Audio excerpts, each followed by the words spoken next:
اللهم صل على محمد وآل محمد اللهم صل على محمد وآل محمد بسم اللہ الرحمن الرحیم شروع نام سے اللہ کے جو بہت رحم کرنے والا بڑا مہربان ہے۔ قل یا ایھا الکافرون،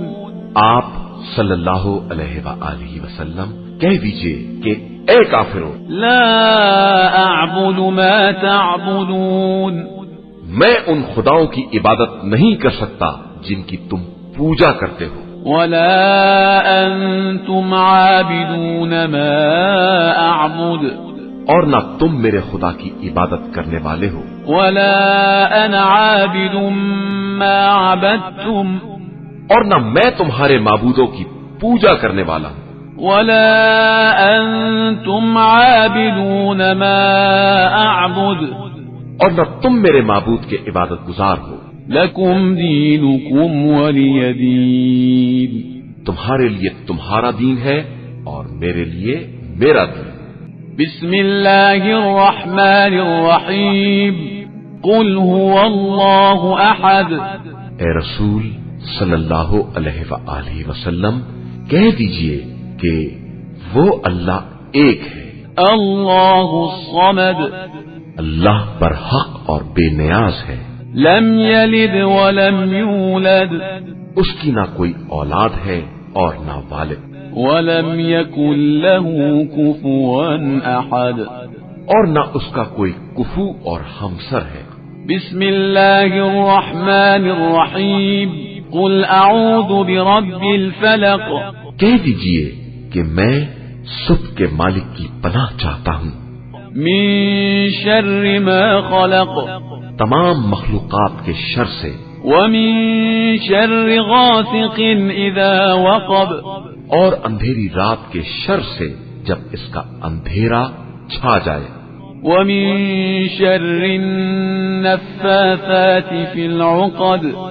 اور گنڈوں پر پھونکنے والیوں کے شر سے، ومن شر حاسد اذا حسد، اور ہر حسد کرنے والے کے شر سے جب بھی وہ حسد کرے۔ بسم اللہ الرحمن الرحیم، قل اعوذ برب الناس، اے رسول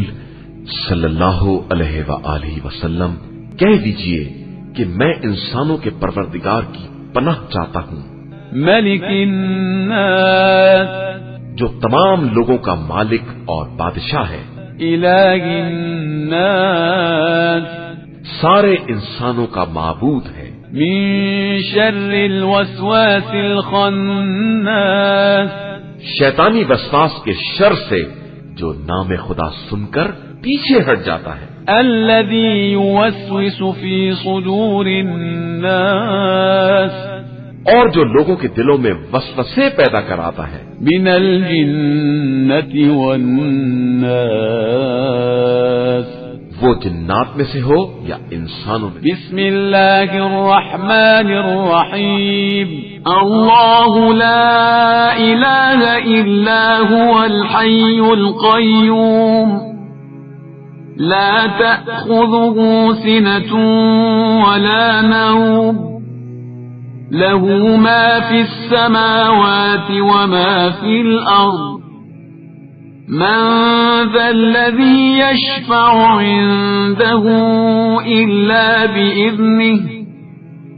يعلم ما بين أيديهم وما خلفهم ولا يحيطون بشيء من علمه إلا بما شاء، وسع كرسيه السماوات والأرض ولا يؤوده حفظهما وهو العلي العظيم۔ اللہ جس کے علاوہ کوئی خدا نہیں، زندہ بھی ہے اور اسی سے کل کائنات قائم ہے، اسے نہ نیند آتی ہے نہ اونگ، آسمانوں اور زمین میں جو کچھ بھی ہے سب اسی کا ہے۔ کون ہے جو اس کی بارگاہ میں اس کی اجازت کے بغیر سفارش کر سکے؟ وہ جو کچھ ان کے سامنے ہے اور جو پس پشت ہے سب کو جانتا ہے، اور یہ اس کے علم کے ایک حصے کا بھی احاطہ نہیں کر سکتے مگر وہ جس قدر چاہے۔ اس کی کرسی علم و اقتدار زمین و آسمان سے وسیع تر ہے، اور اسے ان کے تحفظ میں کوئی تکلیف بھی نہیں ہوتی۔ وہ عالی مرتبہ بھی ہے اور صاحب عظمت بھی۔ لا إكراه في الدين قد تبين الرشد من الغي فمن يكفر بالطاغوت ويؤمن بالله فقد استمسك بالعروة الوثقى لا انفصام لها والله سميع عليم۔ دین میں کسی طرح کا جبر نہیں ہے، ہدایت گمراہی سے الگ اور واضح ہو چکی ہے۔ اب جو شخص بھی طاغوت کا انکار کر کے اللہ پر ایمان لے آئے وہ اس مضبوط رسی سے متمسک ہو گیا ہے جس کے ٹوٹنے کا امکان ہی نہیں ہے، اور خدا سمیع بھی ہے اور علیم بھی ہے۔ اللہ ولی الذین آمنوا یخرجهم من الظلمات إلى النور والذین كفروا أولیاؤهم الطاغوت یخرجونهم من النور إلى الظلمات أولئك أصحاب النار هم فيها خالدون۔ اللہ صاحبان ایمان کا ولی ہے، وہ انہیں تاریکیوں سے نکال کر روشنی میں لے آتا ہے، اور کفار کے ولی طاغوت ہیں جو انہیں روشنی سے نکال کر اندھیروں میں لے جاتے ہیں۔ یہی لوگ جہنمی ہیں اور وہاں ہمیشہ رہنے والے۔